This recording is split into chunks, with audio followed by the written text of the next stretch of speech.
Business Challenge, le magazine nigérien de l'économie et de l'entreprise. Amis téléspectateurs, bonsoir. Bienvenue dans cette édition de Business Challenge. Nous allons consacrer ce numéro de Business Challenge à un événement qui s'est déroulé il y a quelques mois, exactement le 23 mai 2014, ici même au Palais de Congrès. Le secteur privé et le secteur public et le gouvernement s'étaient réunis pour faire une journée appelée la journée nationale du secteur privé.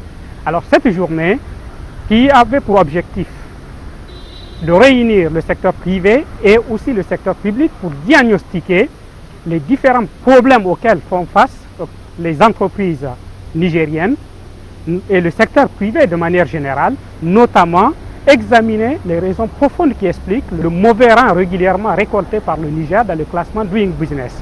Et vous allez le voir dans les documents inédits que Business Challenge vous propose ce soir, le cri de cœur des acteurs du secteur privé, mais aussi la réponse du gouvernement, à travers notamment le Premier ministre qui aussi donne son appréciation sur les responsabilités du secteur privé lui-même de la situation actuelle du Niger en matière d'environnement des affaires. Je vous donne rendez-vous dans ce document inédit qui dépasse ce que vous avez l'habitude de voir dans les médias qui traitent l'information à chaud. Ici, nous allons vous donner les détails de cette journée qui est censée être une journée importante de dialogue entre le secteur privé et le secteur public. Mais surtout, vous allez découvrir les absurdités, les contradictions et aussi le décalage de mentalité qui peut exister entre le secteur privé au Niger et le secteur public. À tout à l'heure.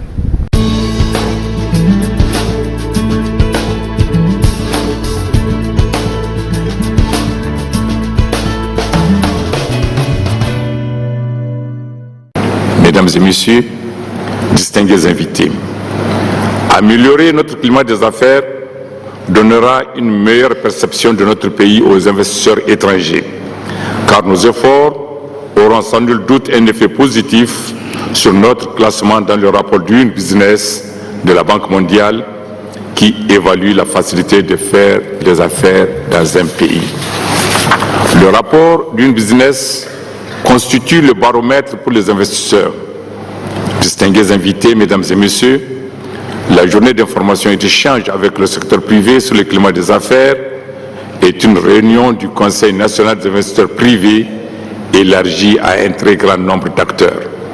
Son objectif principal est de rencontrer les opérateurs économiques du pays afin de les informer et de les sensibiliser sur les actions du gouvernement pour promouvoir le secteur privé. Il s'agira donc d'informer le secteur privé sur le climat des affaires au Niger tel que perçu par le rapport Doing Business, d'informer les opérateurs économiques sur les mesures et réformes prises par le gouvernement pour améliorer le climat des affaires, de sensibiliser les opérateurs économiques sur la responsabilité qui incombe à chacun d'entre eux, de recueillir l'avis des opérateurs économiques sur les problèmes auxquels ils sont confrontés et de proposer ensemble des solutions idoines. Permettez-moi, avant de terminer mes propos, de saluer l'accompagnement dont nous bénéficions auprès de nos partenaires techniques et financiers, particulièrement la Banque mondiale. Un secteur privé fort est une réelle source de création d'emplois et donc de réduction de la pauvreté. Monsieur le ministre, il y a quelques mois, exactement en février, à l'occasion de la réunion sur la conclusion des rapports de business pour le Niger, vous annonciez que le Niger sera cité au cours de l'année 2014 parmi les pays de formateurs. C'était un défi, un pari. Et par la même occasion, vous annonciez solennellement l'organisation de l'événement qui nous réunit aujourd'hui, à savoir la journée du secteur privé.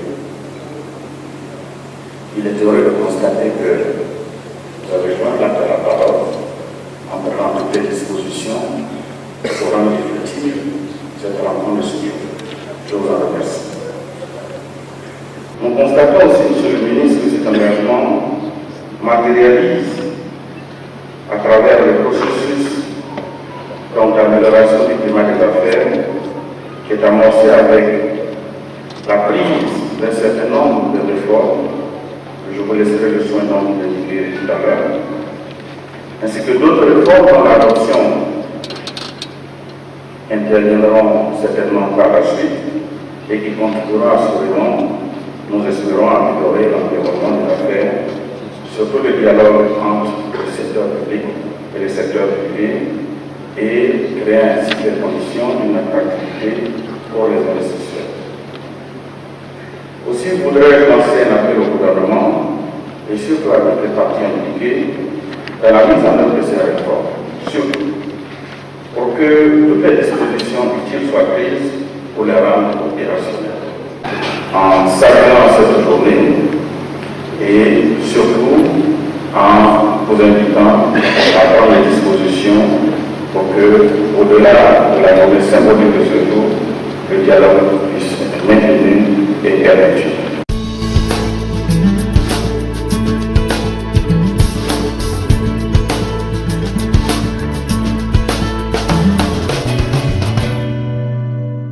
Amis téléspectateurs, après avoir suivi le portrait du climat des affaires au Niger, voyons à présent la présentation de l'état de la mise en œuvre des réformes initiées, faites ici par le directeur de la promotion du secteur privé du ministère du Commerce, mais aussi les présentations faites par les différentes organisations sectorielles qui donnent aussi, elles aussi, leur propre analyse sur la mise en œuvre des réformes initiées depuis quelques années sur le climat des affaires au Niger. Bien sûr, il faut se rappeler qu'en 2013, un plan d'amélioration du climat des affaires a été élaboré au Niger et ce plan-là était censé être actuellement mis en œuvre. Le hic, c'est que tout ne se passe pas comme planifié. Les actions qui sont censées être mises en place par les différentes parties prenantes ne sont pas toujours mises en place convenablement et vous allez voir le regard que portent en tout cas certains acteurs sur ces réformes-là et sur l'état de leur mise en œuvre. A tout de suite dans le prochain document. Le ministère du Commerce a fait adopter ce qu'on appelle la charte des territoires. Cette charte contient des dispositions qui apportent des avantages aux petites et moyennes entreprises. Et c'est pourquoi au niveau du ministère du Commerce, on a mis en place ce qu'on appelle le comité national de suivi de la charte. Et ce comité regroupe aussi bien les agents de l'État et les opérateurs économiques. Et je pense qu'au cours de l'année 2012-2013, vous avez de beaucoup d'initiatives à la publique de vulgarisation de cette charte avec le secteur des petites et moyennes entreprises. À côté de ces dispositifs, le gouvernement a jugé utile de conduire la méthode de facilitation pour l'exercice de la création d'entreprises. Alors, on a décidé de mettre en place la maison de l'entreprise qui a été créée auprès de la Chambre de commerce. En dépit des multiples efforts accomplis en termes de réforme par le gouvernement, les climats des affaires restent toujours contraignants, en témoignent les résultats du rapport pour une business 2013 qui classe le Niger à la 176e place sur 185 pays. Les difficultés que rencontrent les secteurs privés découlent pour l'essentiel des contraintes suivantes. Au plan interne, les contraintes restent incontestablement liées à l'encadrement qui entraîne des difficultés d'acheminement de produits à travers les corridors où les entraves, les vols, les primates entre nos transporteurs et nos importateurs sont malheureusement récurrents. Une informalisation encore trop forte de notre économie. Les coûts élevés et la lenteur d'obtention des documents administratifs et des titres de propriété. Les questions liées à la fiscalité qui demeure toujours une préoccupation majeure du secteur privé au regard d'une sous-fiscalisation du secteur informel, une fiscalisation jugée excessive du secteur formel, des tracasseries liées aux multiples contrôles, du taux élevé de certains impôts et taxes et de l'absence de transparence dans le traitement des contentieux fiscaux. Les réformes engagées paraissent timides pour adapter notre fiscalité aux objectifs de développement et d'investissement. Un manque de compétitivité des entreprises lié essentiellement au coût écrasant des facteurs de production, transport et surtout énergie. Un système financier aux besoins de financement des PME, un système financier inadapté aux besoins de financement de la PME. Au plan externe, les défis restent essentiellement liés à l'ouverture des marchés dans le cadre des différents ensembles économiques et la signature prochaine des accords de partenariat économique avec l'Union européenne. Du point 3, contribution de la Chambre de commerce dans l'amélioration du climat des affaires au Niger.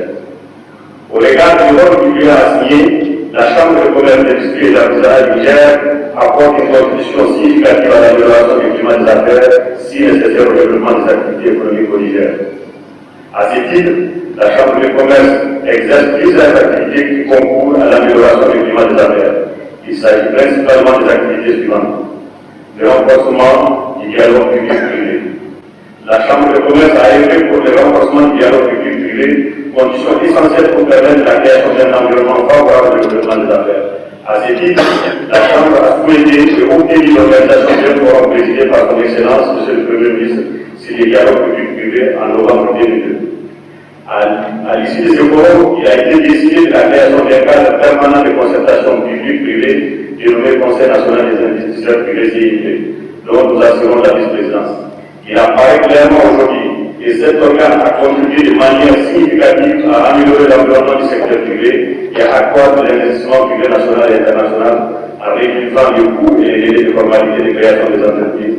Cet organe, je puis vous l'assurer, est cité en exemple par tous les autres pays du monde comme un instrument efficace de dialogue secteur public-secteur privé. Si notre contribution à la mise en place et au fonctionnement du Conseil national des investisseurs privés a été unanimement saluée au regard des résultats tangibles enregistrés, il n'en demeure pas moins que la léthargie qui caractérise aujourd'hui son fonctionnement constitue un motif d'inquiétude pour le secteur privé. C'est pourquoi nous réitérons notre appel pour sa réactivation, mais surtout qu'il reste un véritable cadre de concertation entre l'État et le secteur privé pour déboucher sur la résolution complète et immédiate de tous les problèmes qui ne nécessitent pas d'action particulière, qui s'étendront dans la durée. Cela est bien possible, comme l'ont démontré des expériences récentes. Mesdames et messieurs les chefs d'entreprise, pour développer l'économie du Niger, il faudra réviser et revoir certains textes et qui freinent la croissance et l'émergence du secteur privé. Car le secteur privé, comme l'a dit tout à l'heure quelqu'un, à travers les entreprises, crée l'emploi et génère des revenus qui contribuent à la réduction de la pauvreté. Et c'est pourquoi nous devons tout faire pour améliorer le climat des affaires dans notre pays en s'approchant quand ce peut aux critères de sélection et de classement du Doing Business. Il s'agit de faciliter la création d'entreprises dans notre pays, faciliter la procédure de l'embauche des travailleurs, faciliter le transfert de propriété, avoir des possibilités d'extension des prêts auprès des banques à des coûts bas, protéger les investisseurs par une justice juste. L'électricité, dont le coût participe beaucoup dans l'établissement des prix de revient de nos produits, doit être facile à établir par une installation rapide, permettant ainsi l'amorcement effectif de l'investissement réalisé. Je puis vous assurer que toutes ces réformes, une fois mises en œuvre, vont propulser le Niger dans un climat, dans un classement beaucoup plus favorable à l'investissement.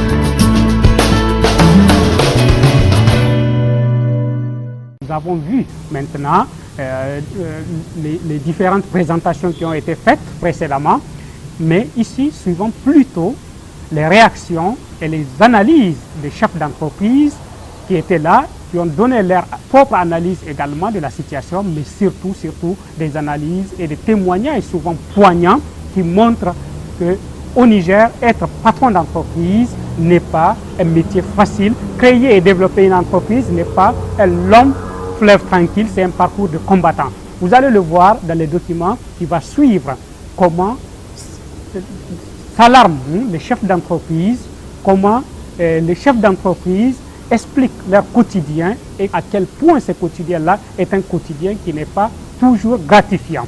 Des chefs d'entreprise qui se battent au quotidien pour améliorer leur sort, pour améliorer l'état de leur entreprise, mais aussi un environnement global toujours plus difficile, toujours plus contraignant, suivant ces documents et ces témoignages poignant et inédit. Vous venez de nous dire que nous n'avons pas fait d'autocritique. Et je sais que le secteur industriel est un secteur sur lequel le Niger doit compter. Nous sommes un pays vierge. Nous importons tout alors que nous avons des matières premières que nous pouvons transformer. Et si, dans ce secteur, nous n'avons pas encore réalisé d'industries qui prennent en compte cela, c'est parce que justement, cet environnement dont on parle, cet environnement très difficile, existe. Vous avez la jeunesse qui est là, qui essaye d'embrasser par des projets ce secteur, mais il se décourage très vite. Comme on l'a dit, les coûts de facteurs de production, ils existent. Comment pouvez-vous imaginer que quand il y a les délestages, un secteur industriel n'est pas informé? On est surpris par le délestage, l'usine doit tourner, donc nous sommes hors budget sur notre budget énergie, parce que nous allons fonctionner au fioul, et le fioul n'a pas justement un prix qui est dédié au secteur industriel. Nous l'achetons comme n'importe quel consommateur qui va à la pompe. Ça, c'est un. Deux, cette énergie électrique, comme je disais, elle n'est pas stable. Comment pouvons-nous développer un secteur industriel sans énergie électrique stable? Nous avons des dégâts énormes. Moi qui vous parle, dans la situation de délestage, j'ai perdu un compresseur qui m'a coûté 50 millions. C'est bien un manque à gagner sur mes prévisions budgétaires. Quand on dit que nous n'avons pas, bien sûr, nous n'avons pas encore appréhendé la possibilité de voir un secteur industriel se développer, parce que justement cette culture managériale, comme je dis, malgré que notre accès au régime communautaire permet certaines facilitations, mais nous n'avons pas accès. Par exemple, les logiciels de gestion.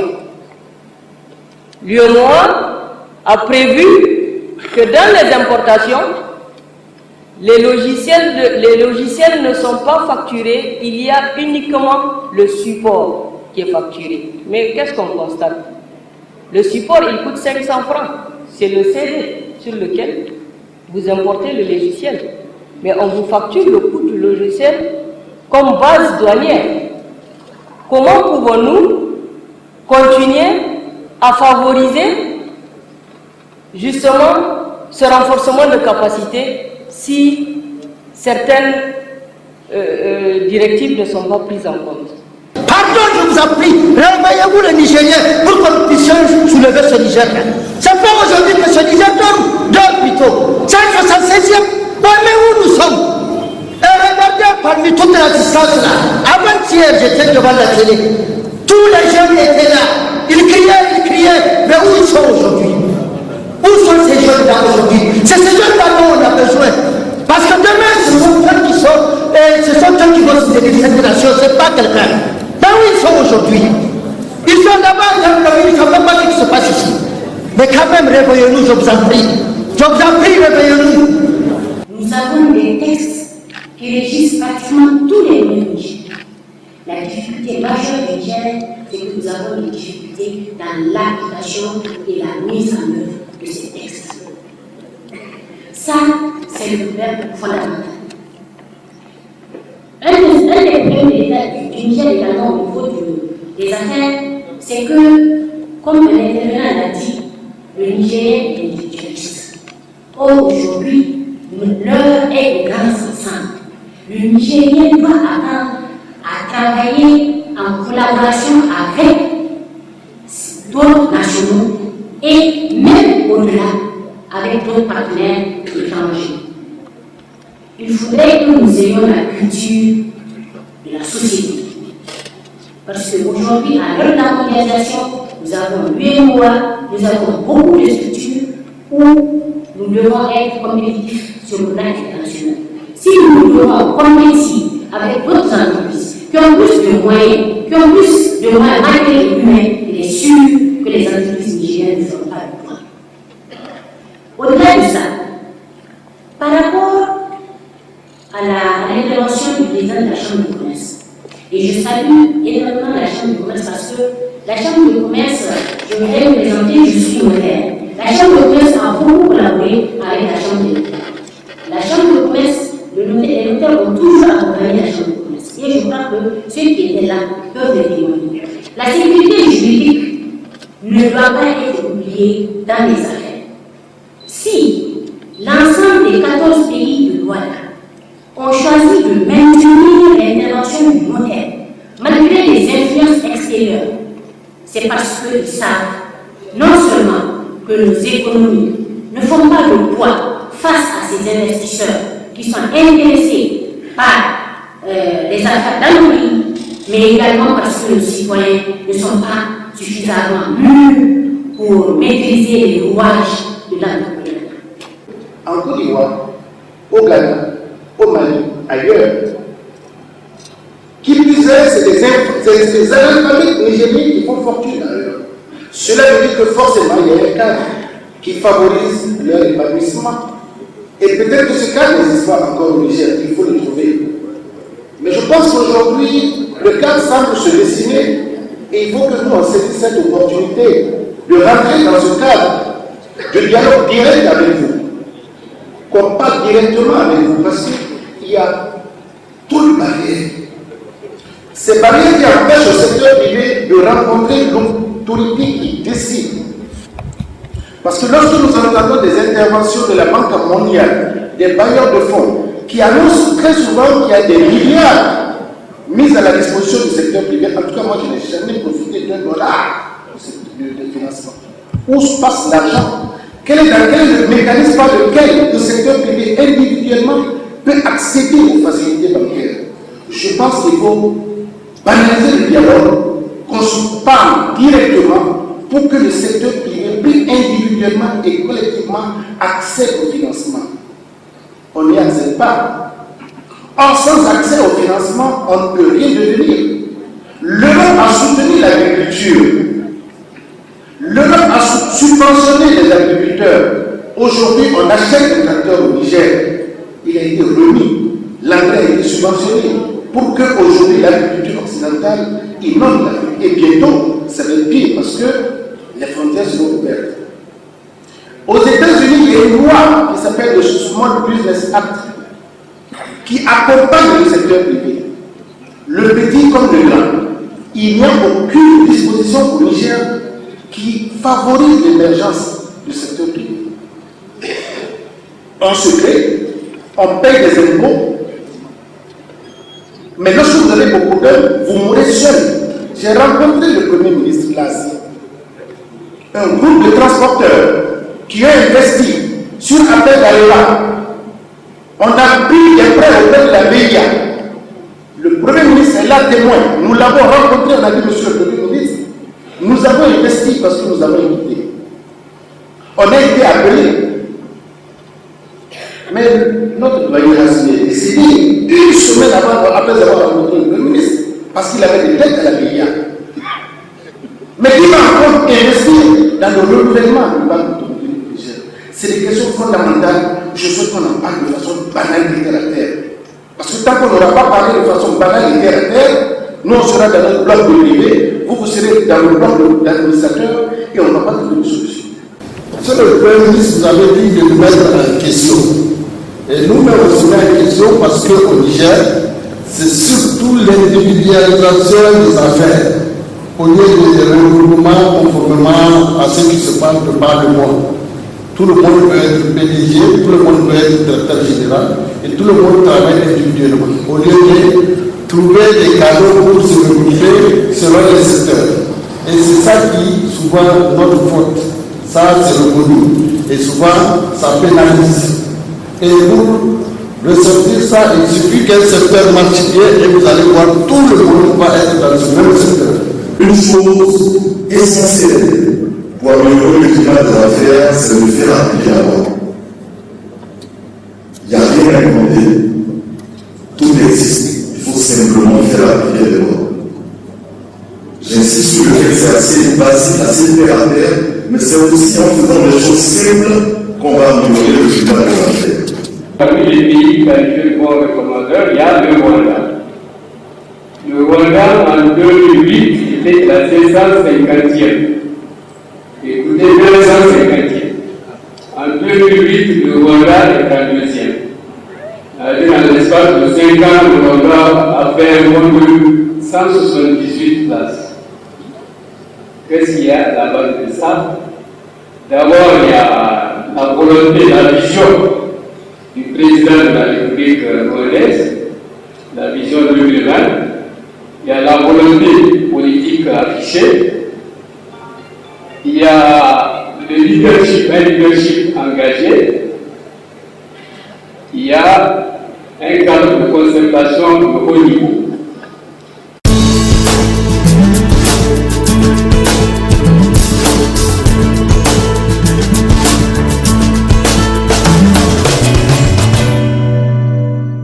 Amis téléspectateurs, à présent, entrons ensemble dans les coulisses de cette journée du secteur privé, cette journée qui est censée être une grande occasion de dialogue et d'échange sans concession entre les acteurs du privé et les acteurs du public. Vous allez voir dans ces coulisses, comme je le disais au tout début de l'émission, vous allez voir des cafouillages, vous allez voir des ratages, vous allez aussi voir la réalité de ce qu'on appelle organiser un événement lorsqu'on doit le faire avec un esprit amateur. Une organisation qui ne répond pas tout à fait aux normes de ce qu'on pourrait attendre d'une journée de cette ampleur où il faudrait convier des professionnels, où il faudrait solliciter des professionnels de l'événementiel pour organiser et mettre au point un événement de cette ampleur. Suivant tout de suite les éléments captés par notre reporter à travers ces coulisses où nous découvrons des surprises, pour la plupart désagréables, mais aussi quelques surprises quand même agréables, notamment avec l'arrivée du Premier ministre, l'arrivée, j'allais dire, surprise du Premier ministre à cet événement, parce qu'initialement, le Premier ministre n'était pas convié dans la liste des invités. Vous allez voir une image qui laisse perplexe. Alors que le monde des affaires a besoin d'un environnement global où tous les acteurs font preuve de rigueur, de transparence, de professionnalisme et de proactivité pour se développer, l'administration publique, à commencer par le ministère du Commerce, adopte dans une large mesure une attitude contraire dans son fonctionnement. L'organisation de la journée du secteur privé a elle-même relevé ce grand décalage qui existe au Niger entre l'administration publique et le monde des affaires, et cela sur plusieurs points. Selon nos informations, l'organisation de la journée du secteur privé n'était confiée à aucun professionnel d'événementiel. Ce sont les stagiaires et civicaires du ministère du Commerce qui étaient mobilisés pour assurer l'accueil des invités, la gestion des pauses café et toute la logistique. La restauration aurait été assurée par les services du Palais des Congrès. Or, la logistique d'un événement de cette ampleur devrait logiquement être confiée à un vrai professionnel. Dans la ville de Niamey, il y a aujourd'hui un nombre important d'agences et autres acteurs d'événementiel capables d'offrir des prestations satisfaisantes. Et puis, puisqu'il s'agit d'une journée pour le secteur privé, solliciter des vrais professionnels pour organiser l'événement aurait été également un bel exemple de la promotion du secteur privé, dont le ministère a en charge. Idem pour la gestion des relations avec les médias, au lieu que ce soit un attaché de presse ou un responsable de communication qui s'en occupe, paradoxalement, c'est le directeur de la promotion du secteur privé qui s'en est chargé lui-même. Résultat, des interviews prévues avec le ministre du Commerce étaient annulées et substituées par une conférence de presse qui elle-même n'a pas pu se tenir convenablement. Bref, La journée s'est soldée pour le ministère du Commerce par un manque à gagner important au niveau de la communication de l'événement et dans la gestion des relations avec la presse. La gestion de l'agenda de la journée a été également très peu professionnelle. Officiellement, le démarrage des activités était prévu à 9 h, mais elles ne démarreront qu'1 heure plus tard. Le ministre des Finances et celui de la Justice, dont les entités sont également deux acteurs importants dans le processus d'amélioration du climat des affaires et dont la participation était annoncée, ne sont pas au rendez-vous. La journée est tout de même ouverte par le ministre du Commerce et le représentant de la Banque mondiale. Et là, les activités sont interrompues juste après l'ouverture de la journée. Visiblement, quelque chose ne tourne pas rond. Mais que se passe-t-il? Difficile de le savoir. Les participants sont là, ils attendent, mais le temps passe. 2 bonnes heures se sont ainsi écoulées. Une certaine lassitude s'installe et se lit sur le visage des participants. Il est 12 heures, les travaux n'ont toujours pas repris. Coup de théâtre, un des organisateurs vient réveiller la salle quelque peu endormie en annonçant l'arrivée imminente du Premier ministre Brigitte Raffini. Le Premier ministre était appelé à la rescousse. Était-il venu de lui-même pour marquer l'importance de cette rencontre entre le secteur public et le privé pour lui en tant que chef de gouvernement? Quoi qu'il en soit, sans cette arrivée incognito du Premier ministre et la prise en main de l'événement par lui, la première journée du secteur privé aurait pu très probablement finir comme un cuisant échec. Quelques instants après l'arrivée du Premier ministre, le ministre des Finances Gilles Bayet s'est également présenté. Prenant la parole, Gilles Bayet a expliqué à l'assistance que son arrivée en retard était due au fait qu'il n'était pas informé à temps. En prenant en main la conduite des travaux de la journée, le Premier ministre a su avec méthode favoriser un dialogue franc et serein entre les acteurs du public et du privé. Mais en fait, qui sont réellement les acteurs du privé participant à cette journée? La Chambre de commerce, les organisations patronales comme la FOP Niger et la SPEN ont certes répondu activement présentes, mais plusieurs autres organisations sectorielles ont brillé par leur absence. On peut citer par exemple comme grand absent, entre autres, l'Association des professionnels des banques et établissements financiers du Niger, l'Ordre des avocats, le syndicat des commerçants importateurs, exportateurs et grossistes du Niger, l'Association des femmes commerçantes et entrepreneurs du Niger, l'Association des professionnels du tourisme et de l'hôtellerie ANPTH.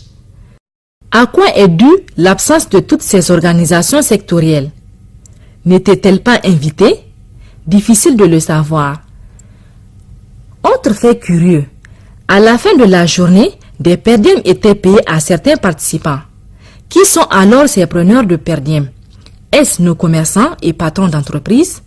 La réponse se trouve dans cette correspondance adressée à la Chambre de commerce par le ministère du Commerce et dont Business Challenge a pu se procurer une copie. Une telle pratique laisse perplexe et montre aussi qu'il y a eu probablement une légèreté dans la constitution de la liste des participants à cette journée. Sinon, comment comprendre qu'un entrepreneur ou un commerçant qui a l'honneur de participer à une rencontre aussi importante pour l'amélioration du climat des affaires se fasse payer des per diem? Fussent-ils venus de loin?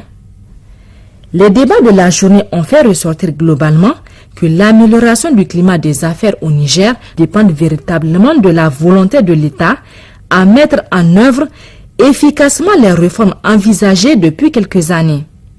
Ce qui, du point de vue de la plupart des participants de la journée, suppose aussi une réforme urgente et profonde du fonctionnement de l'administration publique et un perfectionnement des acteurs qui l'animent pour qu'ils comprennent la logique du monde des affaires. Dans le processus d'amélioration du climat des affaires, il est également apparu que la responsabilité des acteurs du secteur privé n'est pas elle aussi à négliger. En effet, le secteur public lui reproche aux entreprises d'assumer peu leurs devoirs vis-à-vis de l'État, notamment en ce qui concerne le civisme fiscal et la responsabilité sociétale. Selon vous, qu'est-ce qui explique explique le fait que le climat des affaires peine à s'améliorer au Niger? Le climat des affaires tarde à s'améliorer pour plusieurs raisons. Il y a des problèmes institutionnels, il y a des facteurs géographiques et surtout des facteurs humains. Sur le plan institutionnel, des efforts ont été faits par le gouvernement actuel, mais beaucoup reste à faire. Il y a la corruption, il y a la réglementation, il y a la fiscalité, il y a la continentalité, c'est-à-dire que l'enclavement géographique. Il y a les tracasseries policières ou douanières. Il y a la lenteur administrative. Il y a beaucoup de choses, je ne vais pas tout lister, mais vraiment le problème le plus fondamental, c'est que vraiment, ici, les gens aussi n'ont pas la volonté. Les gens il n'y a pas la mystique du travail. Donc voici un peu les raisons. Et puis la banque aussi, l'accès au financement. Les banques sur place sont cette de liquidité, mais ils posent des conditions, des garanties que beaucoup de gens ne peuvent pas avoir, ce qui fait qu'à ce niveau, les gens n'ont pas accès facilement au financement pour faire des affaires. Vous savez, le climat des affaires répond à des critères. Ces critères sont des critères pourtant faciles à pouvoir répondre à ces critères-là. Ce n'est pas compliqué. Il suffit justement que les gens travaillent un peu. Prenons un exemple très simple. Le permis de construire, lorsque vous voulez construire une maison, vous allez à la mairie demander un permis de construire. Mais je vous assure, si vous arrivez à l'avoir en 6 mois, ça veut dire que vous êtes un champion. Alors que c'est un document vraiment qu'on peut faire en 2 jours. Mais malheureusement, la lenteur administrative, la manière dont c'est organisé, les gens n'arrivent pas à avoir ce document, alors que ce document, l'obtention de ce document, si c'est rapide, ça rentre dans le cadre de la sélection du pays, dans le cadre du doing business, qu'on appelle le climat des affaires. Alors, vous expliquer ce qui explique le lenteur? C'est les fonctionnaires. Vous savez très bien qu'au Niger, on ne travaille plus, ça fait un moment. C'est les fonctionnaires, le comité chargé de donner ce document ne se réunit pas. C'est un comité qui est composé de presque 10 à 11 personnes. Ces gens n'arrivent jamais à se retrouver en même temps, de façon que si vous allez à la mairie demander le document, on risque même de vous donner le document, on vous dit de passer de maison à maison de ces membres de ce comité-là pour avoir la signature. Vous voyez donc, rien que pour ça, ça cause problème. Il y a le branchement de l'électricité. Vous allez à la Nigeria, vous déposez une demande pour avoir une autorisation de branchement. Vous voyez combien de temps ça va mettre. On va dire que d'aller, on va venir regarder l'endroit, sans que l'agent qui va venir regarder va retourner, faire un devis, vous payez, et maintenant pour venir vous faire le branchement, ça peut prendre 3, 4, 5, 6 mois. Voilà d'une manière ramassée pourquoi les problèmes sont mal classés. Il y a d'autres aspects qui sont moins importants, mais le plus facile, c'est ça que je vous dis. Qu'est-ce que ça coûte à la Nigeria de mettre en place un système tel que lorsqu'on demande l'électricité, que ça se fasse en une semaine? Quand nous parlons d'une pression fiscale qui n'est inadaptée au Niger, Excellence, c'est vrai, c'est réel. Pourquoi notre administration ne pense pas d'abord à poser des actes de progression dans l'identification des contribuables, plutôt chaque fois poser des taxes sur le secteur formel que nous sommes? L'élargissement de l'assiette est absent. On peut me dire aujourd'hui, depuis la création du NIF, sur les nombres de contribuables recensés, combien de NIF sont établis? Je pense qu'on a une bonne présence de la fiscalité qui peut nous dire cela. Et nous, on a quand même décrié le fait que l'argent de l'administration fiscale est payé sur les pénalités. Ce n'est pas normal. Plutôt, mettez un coefficient d'efficience. Ce sera le meilleur. Je sais qu'ils ont un code, et ce code, qu'on me dise comment il est évalué à la fin de l'année pour chaque agent fiscal. Et aussi un code d'efficience. Donc moi je pense que je vais m'en arrêter là, mais on peut passer la nuit excellence parce que 20 ans pour une femme dans le secteur industriel, j'ai connu beaucoup de choses. Mais Excellence, je voulais faire un regard rétrospectif sur ce qui se passe dans ce pays. Il y a des témoins qui sont là, qui peuvent le confirmer. Depuis que le Niger est indépendant, nous avons eu des régimes de faveur en matière de fiscalité. D'aucuns connaissent cela quand on dit Code des investissements. Le Code des investissements existe. Mais regardons toutes les sociétés auxquelles on a accordé un Code des investissements. Où est-ce qu'elles sont aujourd'hui? Il n'y en a plus rien, il n'y en a aucune. On accorde le code, 10 ans, après on revient, on redemande le code sous un autre nom, mais jusqu'aujourd'hui on n'a pas vu une entreprise qui a subsisté et qui continue à exister. Aujourd'hui, nous avons un régime du code des investissements qui est encore plus favorable. Le ministre du Commerce le sait, le ministre, son excellence, le Premier ministre encore mieux. Tous les deux conseils de cabinet, je dirais, nous avons des demandes d'agrément au régime du code des investissements. Ça, c'est lorsque les investissements dépassent les 500 millions. Pratiquement toutes les semaines, entre le ministère de l'Industrie et nous avons des arrêtés conjoints pour les procédures spéciales du régime d'agrément. Mais force est de constater que, pour le moment, nous n'en voyons pas les résultats. Et le problème, c'est qu'on est trop tenté par le mimétisme. Quelqu'un fait une pharmacie, tout le monde fait une pharmacie. Quelqu'un fait une station d'essence, tout le monde fait une station d'essence. Quelqu'un crée quelque chose, il invente, tout le monde fait la même chose. Et on meurt en même temps.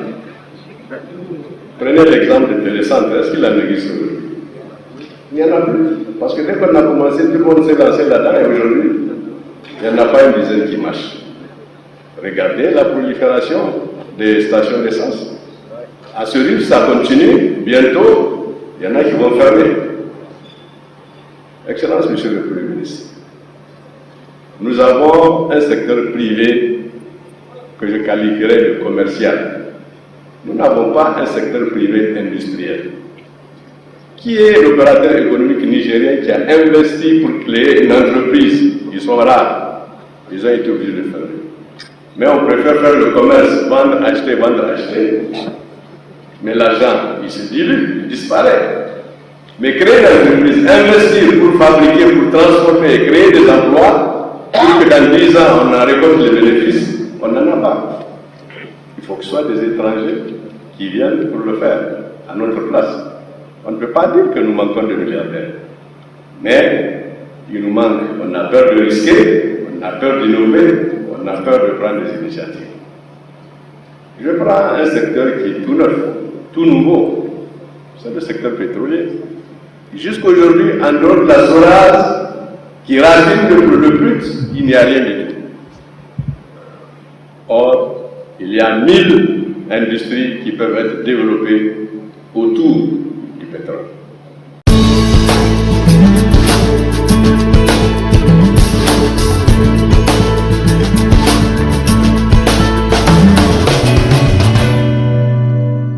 Après ces coulisses, voyons à présent les retombées réelles de cette journée.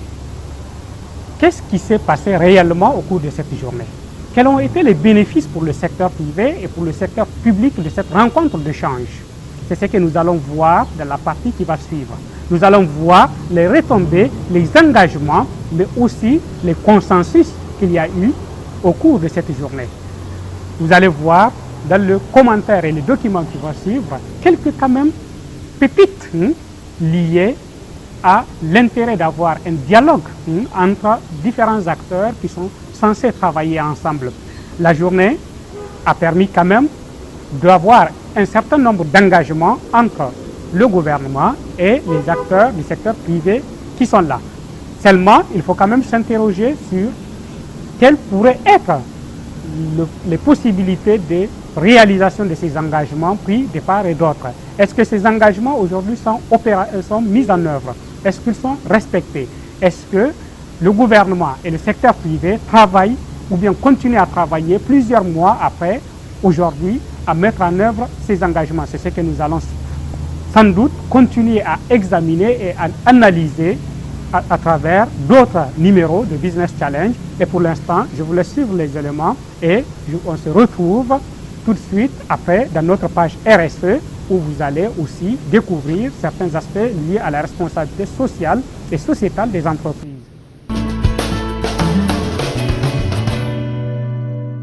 Cette journée, je crois que le point le plus fort, c'est la volonté politique affichée, avérée du gouvernement, en voulant aller de l'avant.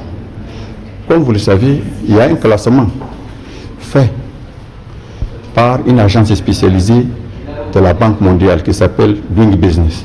Sur ce classement-là, nous sommes 176e pays sur 189. Vous voyez, dans cette classe, si votre enfant sera de 100 élèves, il est à 176, vous ne serez pas heureuse. C'est la même chose. Nous voulons vraiment que le Niger change de rang au niveau de la compétition universelle ou mondiale. C'est la même chose au niveau aussi de l'indice de développement humain. Nous sommes encore derniers. Il faut que nous fassions des efforts. Pour le faire, il faut travailler, il faut avoir la volonté. Oui, on est venu une énième fois encore pour parler de cette affaire. On en a parlé. Ça fait plusieurs réunions qu'on a eu à tenir. Tout à l'heure, si vous avez suivi dans ma déclaration, j'ai dit les paroles doivent se taire et les actes doivent parler. Il faut que les gens se mettent au travail. Il ne s'agit pas de faire des recommandations et on va mettre dans les tiroirs. Il faut que les gens travaillent. Les responsables doivent taper sur la table pour que ces agents chargés de délivrer ces documents puissent se mettre au travail réellement. C'est ça l'avantage de cette réunion. Les gens vont dénoncer cet état de fait et j'espère que cette fois-ci, les gens vont se mettre au travail et le Niger pourra être classé au moins à un mois. Comme je le disais aussi, les autres États qui sont classés avant nous aussi vont améliorer leur climat des affaires chez eux. C'est une course. Si celui qui s'arrête, on le dépasse. En clôturant la journée, le Premier ministre a proposé aux acteurs du privé un pacte avec l'État dont le terme est le suivant. Les entreprises s'engagent à honorer convenablement leurs obligations fiscales et sociétales et l'État de son côté s'engage à mettre en œuvre les réformes pour améliorer le climat des affaires. Le ministre du Commerce, quant à lui, a promis que la journée du secteur privé sera institutionnalisée et se tiendra chaque année. Voici donc les engagements phares de l'édition 2014 de la journée du secteur privé. On a demandé chaque fois de renforcer les services, renforcer certains mécanismes. Ensuite, mettre à disposition des moyens. Ensuite, réduire, revoir à la baisse les taux des impôts, les taux de certaines taxes. Supprimer. Tous ces mots-là, c'est vrai, ils sont pertinents,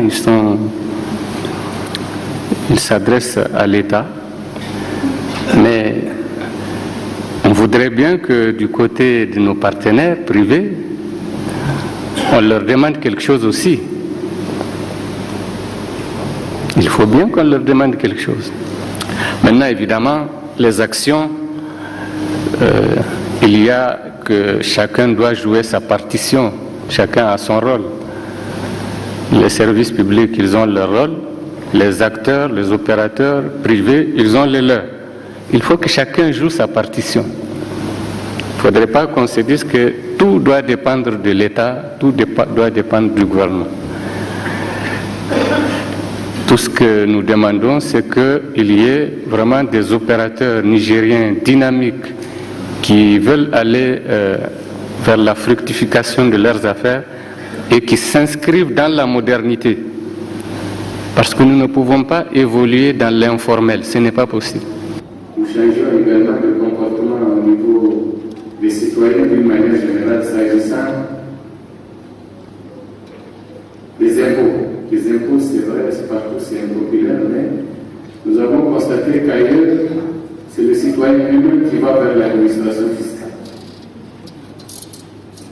Ici, je crois au Niger, il faut courir après les citoyens et courir même après les opérateurs, même ceux qui ont des entreprises, même ceux qui ont des sociétés formelles.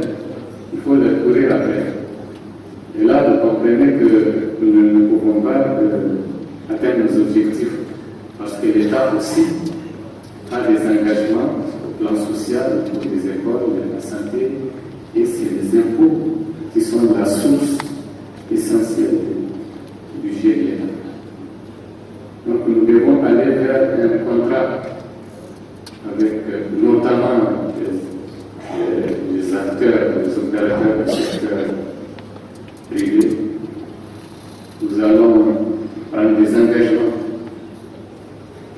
Nous allons nous engager à vous accorder toutes les facilités raisonnables et normales, comme des engagements du civisme fiscal. Si tout le monde paie ses impôts, c'est sûr que, comme l'a dit le ministre des Finances, il y aura moins d'impôts. Mais c'est à nous tous qu'il revient de relever ces défis.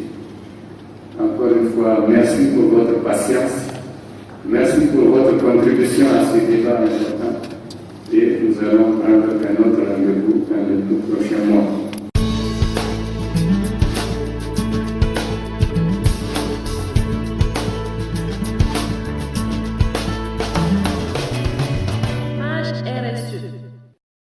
Cette page RSE est sponsorisée par Orange Niger.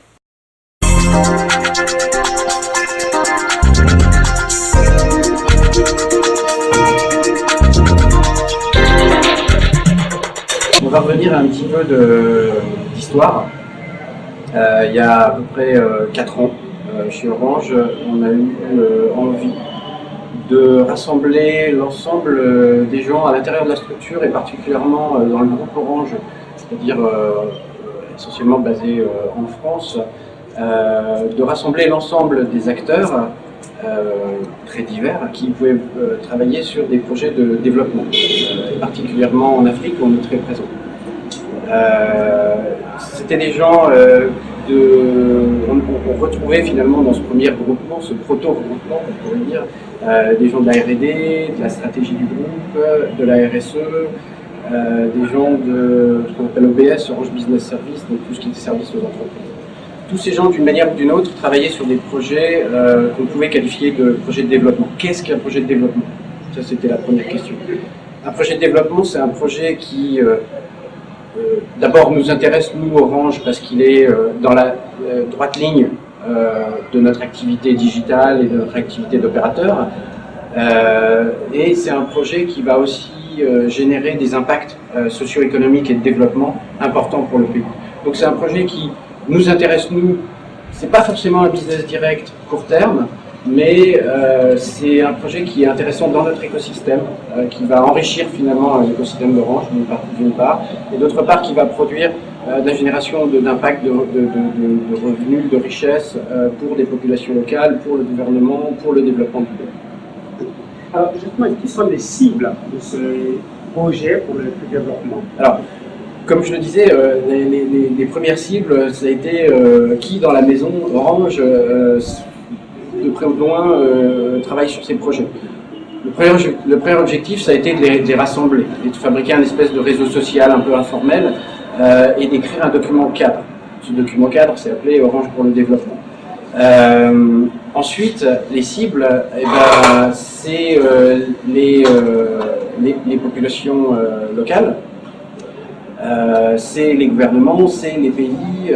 Alors, on s'est fixé plusieurs cibles. On s'est fixé, on a eu une activité d'opérateur de détail, donc les clients, les populations, ça c'est une cible. Après, dans ces populations, il y a des gens qui font de l'agriculture, il y a des gens qui s'occupent de problématiques de santé, il y a des problèmes, ça c'est devenu aussi des cibles, je le détaillerai un peu plus loin. Et puis, une des troisièmes grandes cibles qu'on a voulu mettre en avant, c'est tout ce qui est entrepreneuriat. Donc les entrepreneurs, les porteurs de projets et tout ce qui tournait autour de l'entrepreneuriat, c'est devenu une des cibles importantes du programme Orange pour le développement.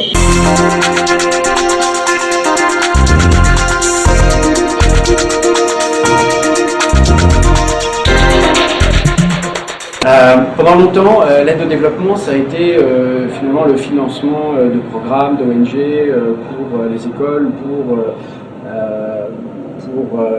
la santé ou ce genre de choses, pour le bien-être des populations. Dans notre recherche, on a essayé de passer un cap, je dirais, dans les business models, un cap de modernité, on va dire, et de construire des business models innovants.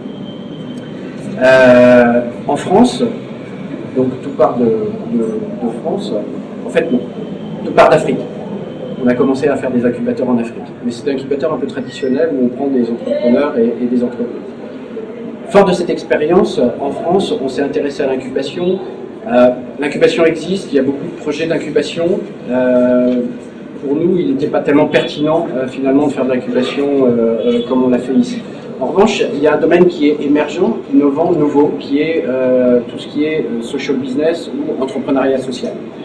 Et on s'est associé avec un entrepreneur qui s'appelle, un incubateur pardon, qui s'appelle La Ruche, qui regroupe les entrepreneurs sociaux et qui les aide à développer leur business.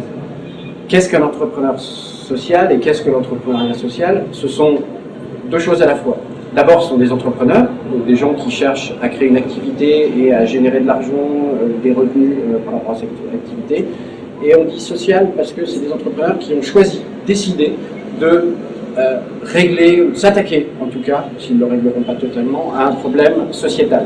Sociétal, ça veut dire social ou environnemental. Voilà.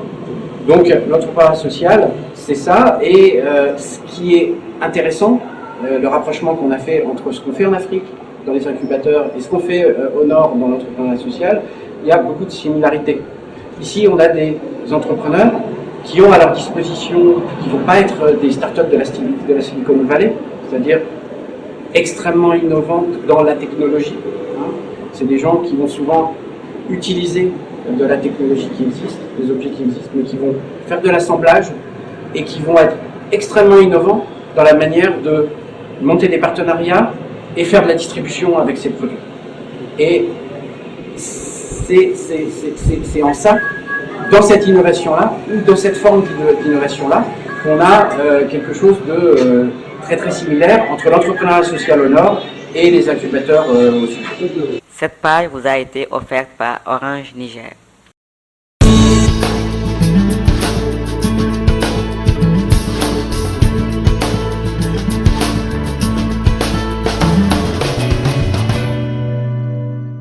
Espérons que les engagements pris par les différentes parties de cette journée seront respectés.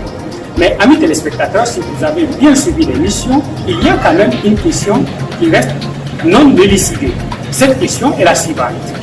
La plupart des acteurs ont reconnu la volonté politique affichée par le gouvernement. Seulement, le mystère est que malgré cette volonté politique affichée, en 3 ans, le gouvernement de Birji Rafini n'a pas pu imprimer un nouveau rythme à l'administration publique nationale.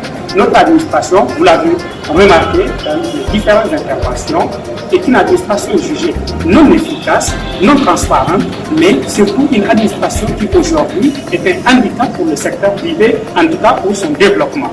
Alors la question, c'est comment se fait-il que malgré la volonté politique affichée par le Premier ministre, l'administration publique n'est pas encore mise au pas, l'administration publique n'est pas encore réformée pour qu'elle soit plus efficace. Eh bien, cette question, nous allons la poser directement dans nos prochaines éditions. Nous allons chercher à la poser au Premier ministre directement dans nos prochaines éditions. Merci et à la prochaine.